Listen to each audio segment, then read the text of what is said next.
ॐ भूर्भुवः स्वः तत्सवितुर्वरेण्यं भर्गो देवस्य धीमहि धियो यो नः प्रचोदयात्। ॐ शान्ति शान्ति शान्तिः. Namaskar, my dear friends. This is video number 5 on spiritual teachings of Swami Brahmananda, a direct disciple of Hansa Ramakrishna. This video starts with chapter number 24, Worship of God, Admonitions to a Disciple. Swami Brahmananda. The pilgrimages are beneficial in many ways. The chief advantage is that we are enabled to meet holy men and serve them. Another advantage is that worldly thoughts tend to decrease and there is constant remembrance of God. No doubt these will aid us in our spiritual progress. We will gain much spiritual knowledge also. Kashi, Banaras is a very sacred place. Many sadhus, holy men live there. Thus, we get the opportunity to be in their company. A spiritual current is always flowing in Kashi. Householders have many facilities for the worship of the Lord there. It would be good if you could stay there for a time. Vrindavan is another sacred place. There are many sadhus there immersed in the contemplation of the Lord day and night. You ought to go and see those places. Work you will have always, but in spite of this, find time to visit these places at least once. So far as work is concerned, there is some which will lead you Godward. Unselfish work belongs to this class, but selfish work will never help you in your spiritual path. Know that your wife, children, and all which you now call yours belong to the Lord. If you have this firm belief, everything will go on all right for you. The contrary belief will bring about a contrary result. A repetition of the holy name of the Lord is very good. The mind will become pure through it. While repeating the name of the Lord, you should keep remembrance of the Lord in your mind. Such repetition and remembrance will do much good. Mere repetition without the remembrance of the Lord will not be of much use. I do not say that this is easy. To do it, one must have upadesha or initiation by the Guru. The Guru will determine your Ishta Devata, form of ideal and other things necessary for your spiritual progress. According to the difference in the nature of each individual, there are many Ishta Devatas. One cannot shoot all. Until spiritual knowledge dawns upon you, you have to follow the direction of your Guru. The more you work, the purer you become. To practice without the aid of the Guru is always very difficult. A few rare souls of exceptional strength of mind might be able to realize without any such external help. Yet it is better to work under the guidance of a Guru. Then there is no possibility of your committing any mistake. Still, you should not remain idle because you have not got a Guru. Being at one Begin at once and the Guru will come in proper time. The Guru must select the Shishya, disciple, and the Shishya must choose the Guru. Otherwise, if one alone selects, it is not so good. Only a perfect soul, Siddha Guru, can really help the disciple. Such a Guru alone can give initiation according to the differences in the nature of the disciple. An ordinary Guru can do no such thing. This latter is ready to give Upadesa to anyone at any time. When the proper time comes, God will send you your guru. Until you get such a guru, your duty is the worship of the Lord. If not, your days will be spent in vain. Hence, have regular meditation, japam, and bhajanam, singing the praises of the Lord every day. Third, as you proceed with meditation, you will see that you are getting more and more realization. There is no use in merely reading the Shastras, sacred scriptures, and discussing about them. By meditation, the mind will become pure, and when the mind becomes pure, realization of God follows as a matter of course. Ordinarily, we hold our mind on worldly matters. No result worth the name comes out of this. But if you fix your mind in the pure thought of God, you will feel a taste of real bliss. All your energy is spent in worldly things. Exert yourself a little in the worship of God. You should not spend your life thus in vain. Begin at once the worship of the Lord. Our span of life is very short. The most important duty for us in this short life is the worship of God. If we waste our time, we can never regain it. Whatever work you may be engaged in, think of the Lord always. It is not enough if you merely sit in a corner for a short time at a short period of the day and shut your eyes, for then you will see the whole world coming before your mind's eye. It is best to start from dualism. If you proceed a little along this path, you will find that you are naturally led to non dualism. To see God outside of ourselves is a right path. Afterward, you will be able to see God within yourself. This is the highest form of meditation. Is not God all pervading? Until you get the taste of bliss, you should practice meditation. Until then, dualism is necessary. In the state of samadhi, you will see God alone. None can describe the nature of self realization. So long as you have the thought of God in you, sin will not affect you. Chapter 25, Fragments of Conversations.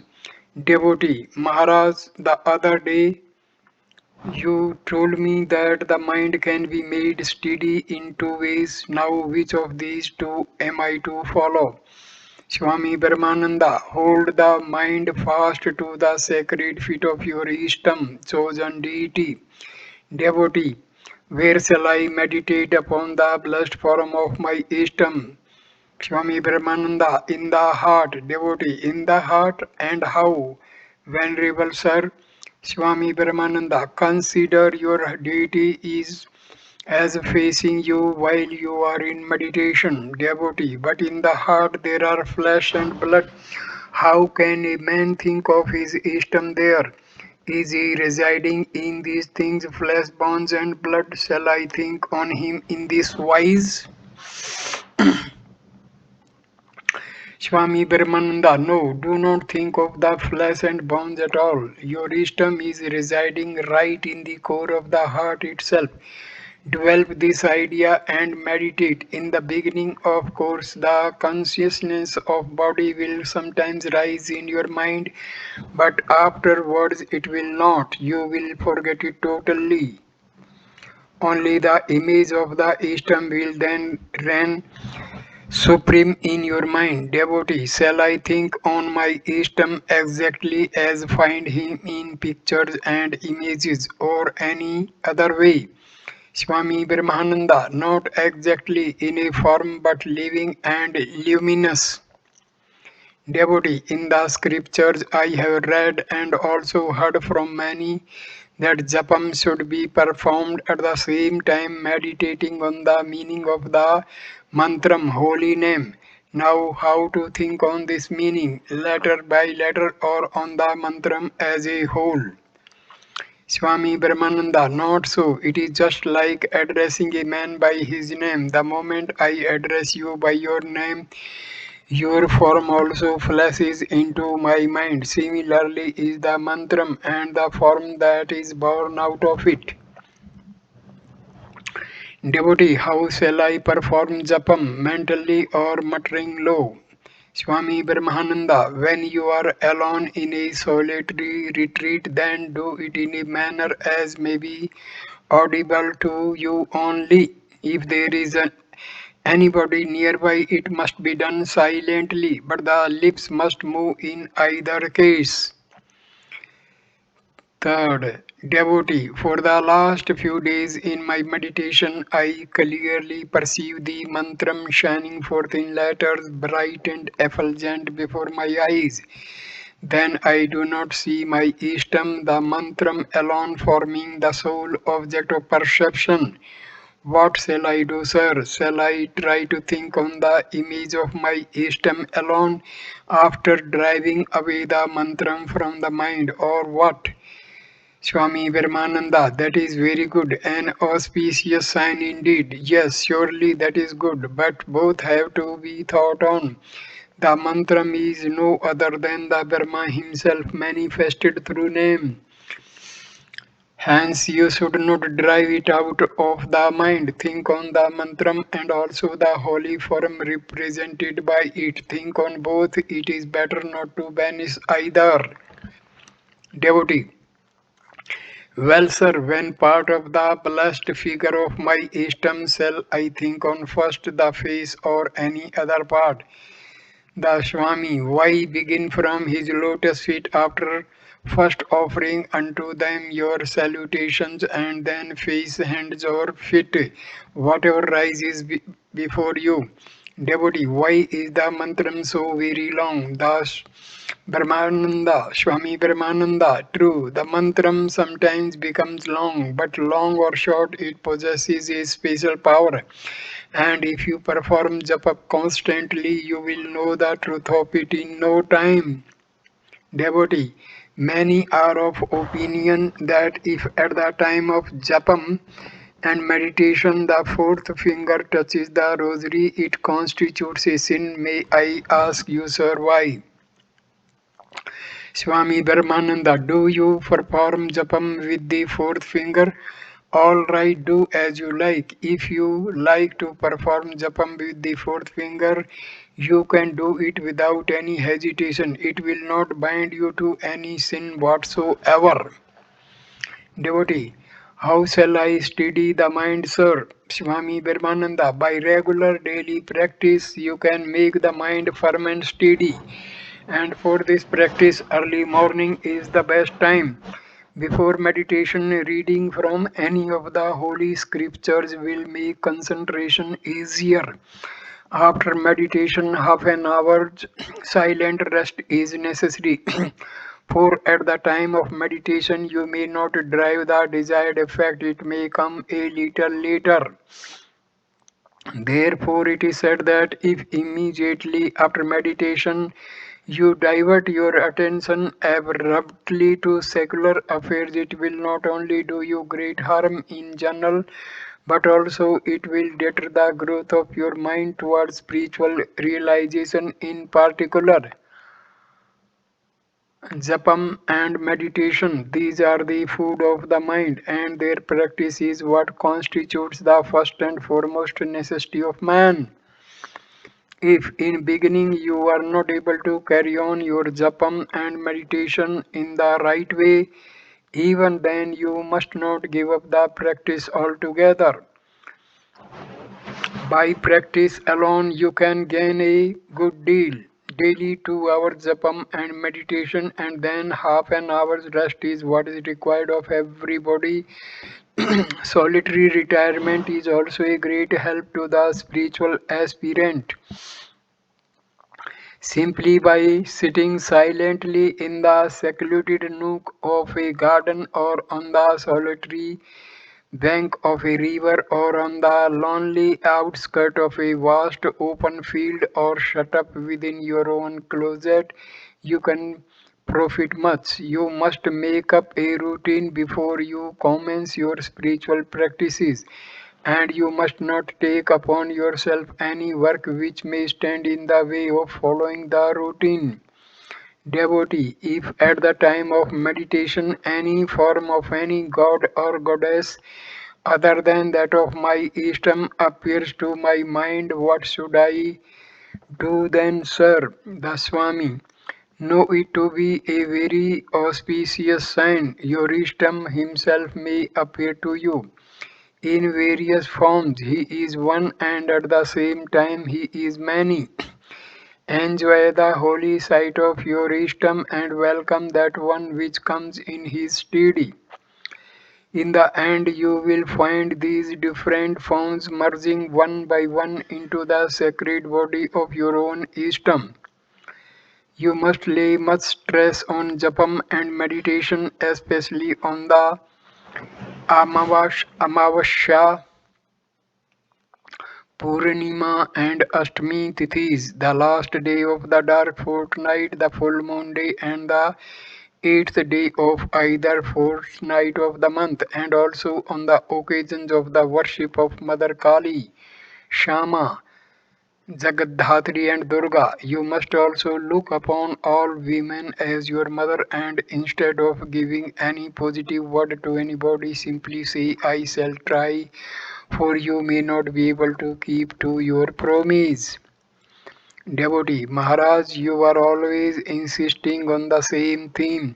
Serve your father. But is it not a most unfortunate thing for me, sir, that renouncing all I have not yet been able to become a monk and serve you?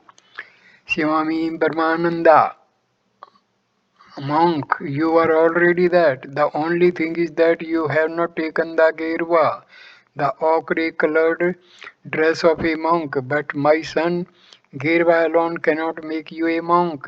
Devotee, is it not a great privilege to be able to join the holy order, Sri Ramakrishna order, and become sannyasi and serve you? Swami Brahmananda replies, indeed it is, but by serving your sick father, my boy, you will attain to the same result, the greatest good. And if you do not entangle yourself furthermore by marriage or otherwise, you have nothing to fear in this world. I ask you again, my child, devote yourself wholly to your father's service and also to japam and meditation and the study of sacred books. Chapter number 26, God Mindfulness. Disciple, Maharaj, while engaged in relief work, I have to labor very hard all day long.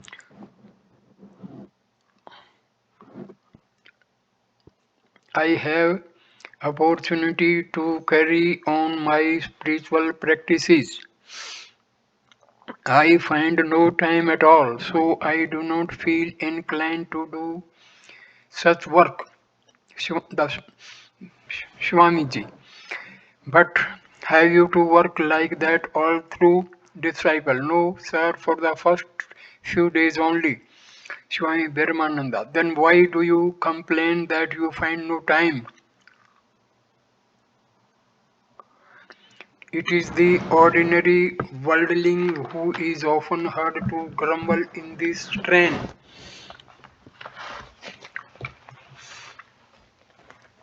That secular duties stand in the way of spiritual practices. Such flimsy argument,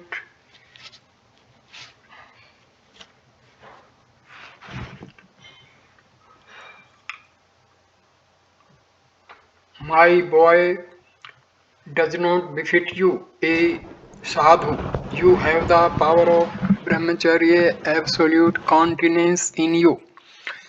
You must carry on both spiritual practices and mundane duties simultaneously. My idea is that you do not do you do not possess any strong desire at heart for spiritual exercises.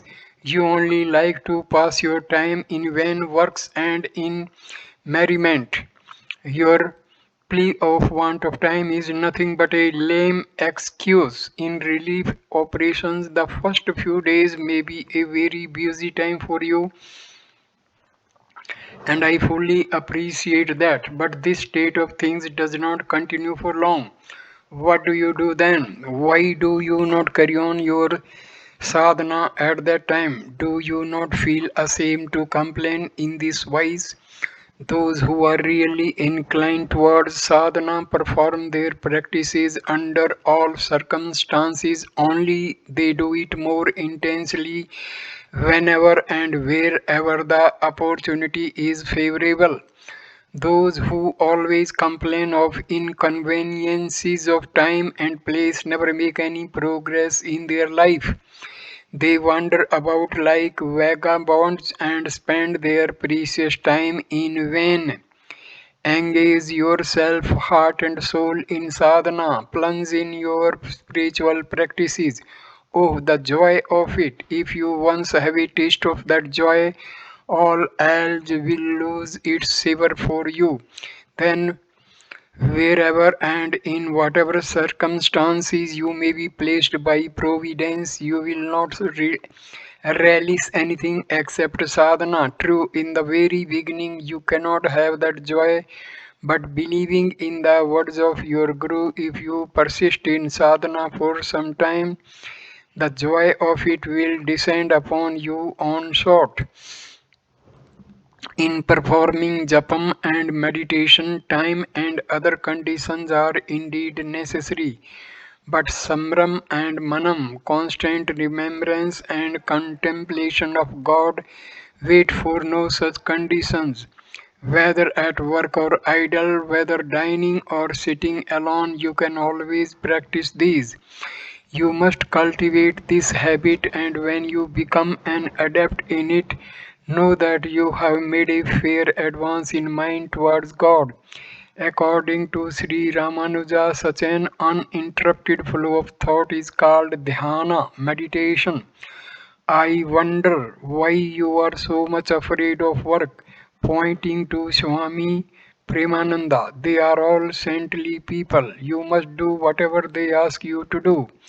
This will surely bring you good, but if you disobey, you will never make any spiritual advancement. Therefore, I beg you, my boy, to obey them implicitly. This is the sincerest advice that I can give you. What a huge lot of work we had to do under the divine dispensation.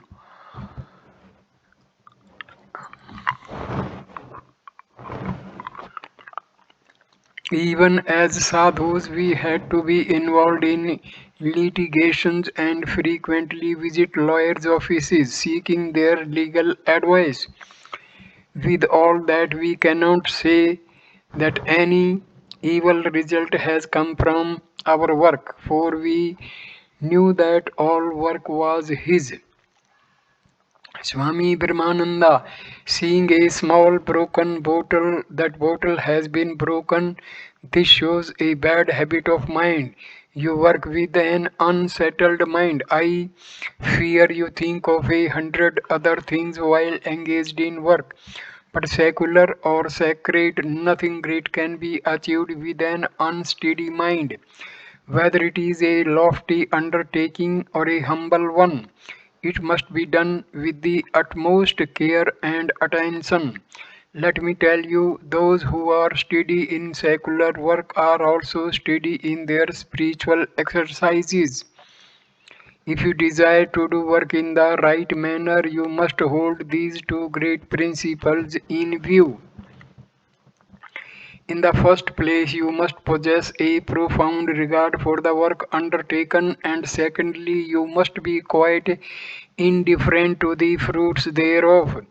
Then alone can you do work in the proper way. This is called the secret of Karma Yoga, and you can avert all disinclination for work if you only consider it as belonging to God.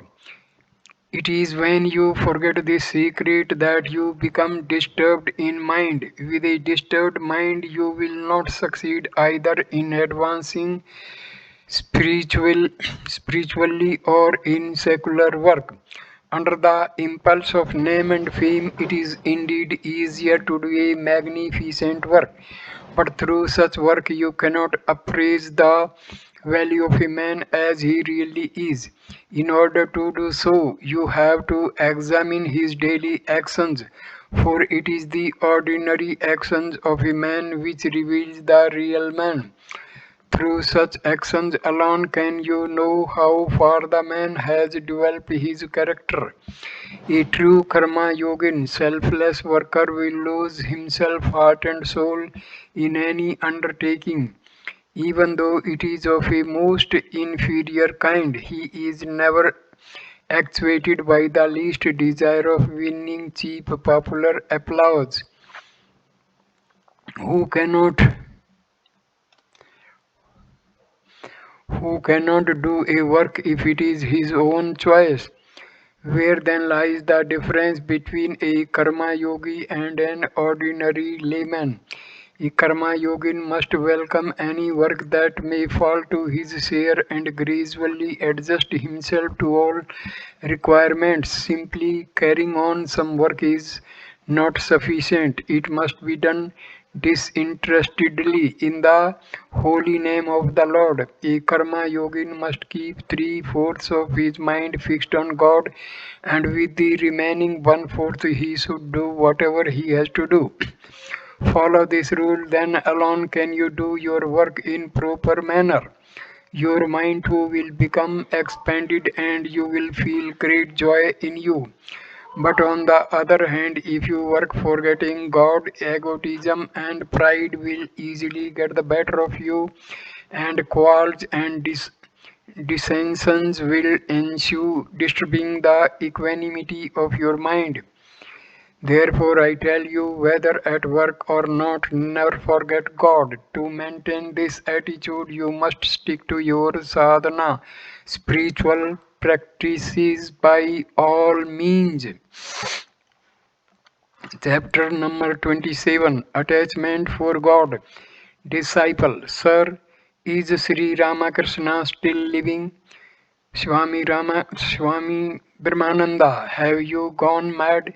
If he does not live, why should we then lead such a life?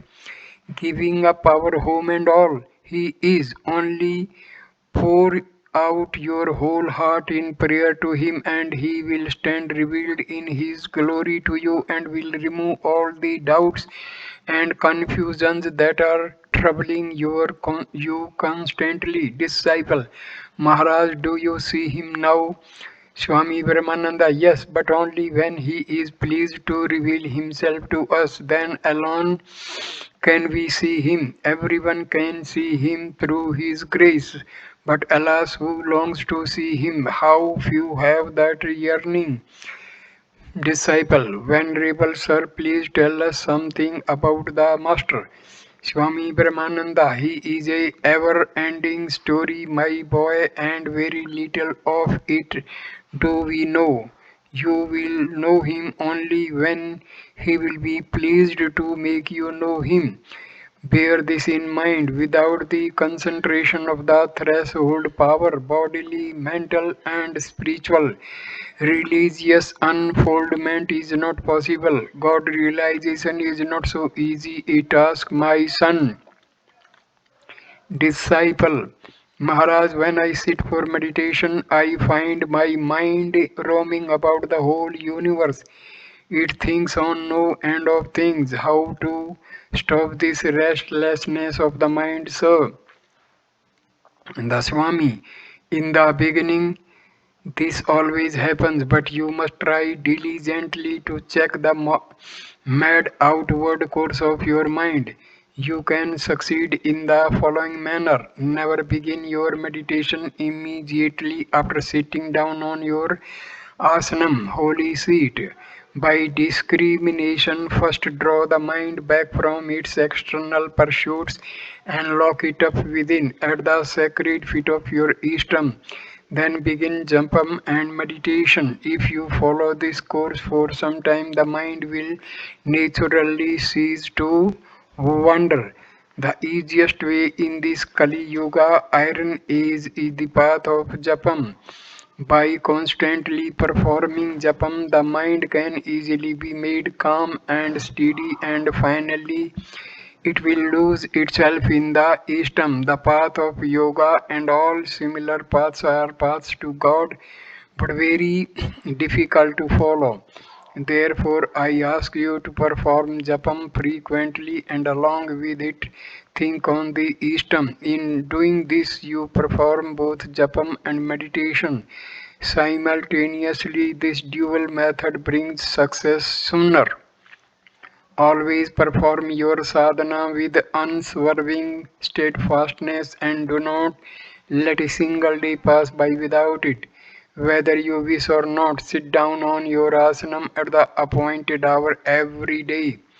If you can carry on your practices for 3 years with such unerring regularity, I assure you that love and attachment for God will grow in you and you will feel yourself near to Him. Then you will be prompted from within to call upon Him and Him alone. You will not be able to turn your mind in any other direction. It is at this stage that the joy of sadhana is felt by an aspirant in his heart. Without intense love and attachment for God, it is very difficult for a beginner to perform sadhana in the right way, even after retiring into solitude. Being alone, there is always a possibility of serious consequences. Therefore, two of a similar type and temperament should live together. In that case, mutual help and guidance may be rendered should any crisis befall one or the other at any time. But on the other hand, if the number is more than two, gossip and confusion enter in, and nothing is more injurious to spiritual practice than indulgence in worldly talk. By such idle talk, not only does the mind lose its higher tendencies and nobler aspirations, but it is made to forget God, who is the supreme ideal of human life. While carrying on spiritual exercises, an aspirant must not beg his food from chatrams, rest houses for pilgrims, for these are maintained in greater part with the funds of Shraddha, funeral ceremony given by worldly people with the purpose of serving the holy. 100 other desires also prompt the minds of the people before subscribing their share to these charitable food supplying agencies. For all these reasons, a meal supplied by them is not pure, but to live on Madhokari, holy begging of food is very good. It is pure and uncontaminated by any unholy desire. At the time of sadhana, you must also cut down the quantity of your food to a minimum. With a loaded stomach, japam and meditation are not possible because the greater part of your energy will be squandered in digesting the food and the mind will remain perturbed. That's why moderation in habits, in food, and recreation in everything has been so strongly enjoined in the Srimad Bhagavad Gita.